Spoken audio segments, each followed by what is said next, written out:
Hi, I'm Prabir Bhatia at Thai Inflect 2018 with two amazing individuals who are going to tell us about the secrets and ideas of how to maneuver these times of immigration and politics, such as green card issues, such as H1. How do we survive that?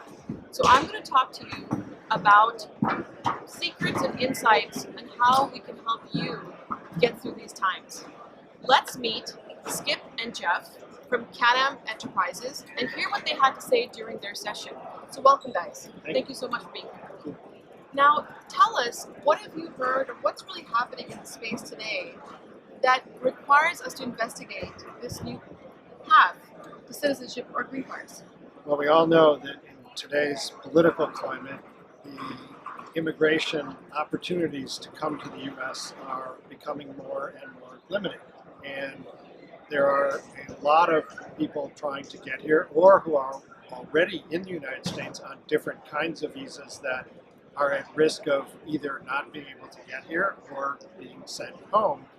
And what we talked about on our panel today was the opportunity to use the EB-5 visa as a route that's available for some of these potential immigrants to have an easier path to get to the United States.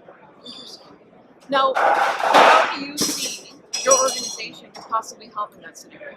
Sure, I think EB-5 is especially appealing to the entrepreneur community, which is everyone at this conference. EB-5 visas, unlike other categories of visas, don't require any type of work requirement, living requirement, etc. Basically, once you do the EB-5 visa, you can come to the U.S., you can work wherever you want, for whom you ever want, if you want to, or not at all. It's entirely up to you. So it offers complete freedom. Now, there is a myth that this is just very expensive. It's not something most people can really look out, and like it's an option. So how has that changed, or what are the options of making that happen? Well, I think in India in particular, the EB-5 visa is something that is fairly recently being used more, and so there wasn't a lot of information out there about how it works. It does require a $500,000 investment. You do get that money back in most cases, hopefully, if it's a sound investment. So it is a temporary use of $500,000. There have been some media reports about the program in terms of not doing well, but that is really a very small fraction of the investments that are done in the program. You don't get a lot of press about all the success that this program has had because to some people that's boring.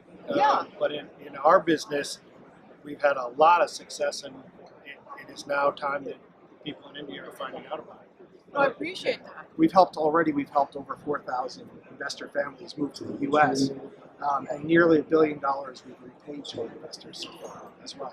So you'll hear the horror stories about EB-5, but you very rarely hear the success stories. Can you give me an example of a story or an example of the process?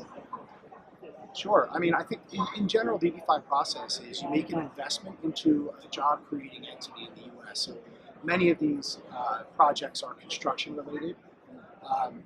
If that investment, that $500,000 investment, creates 10 permanent jobs, in 2 years you get a conditional green card, which then leads to a permanent green card. And the entire length of the investment is somewhere between 5 and 7 years.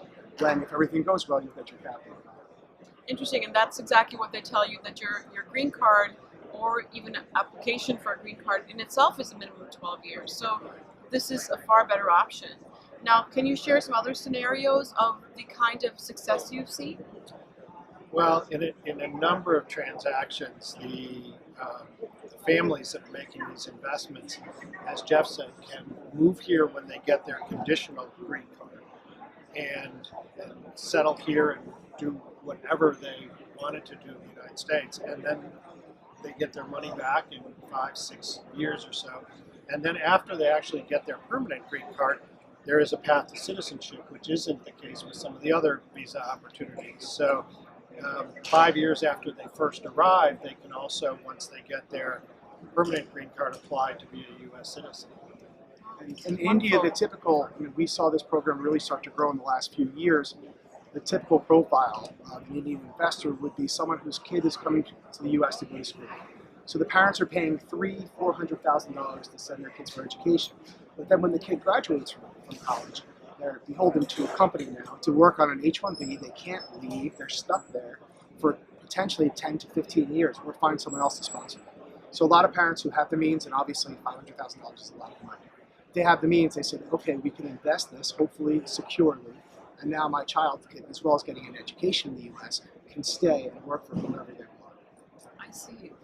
I hope many can take this opportunity. I think what's least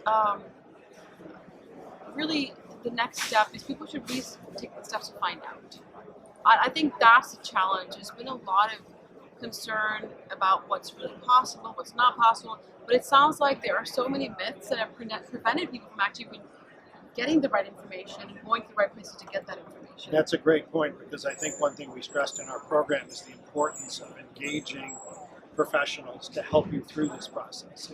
You need immigration lawyers, you need people like CanAm that operate the investment side and actually help with the whole process. This is not something that is easily done on your own. Absolutely.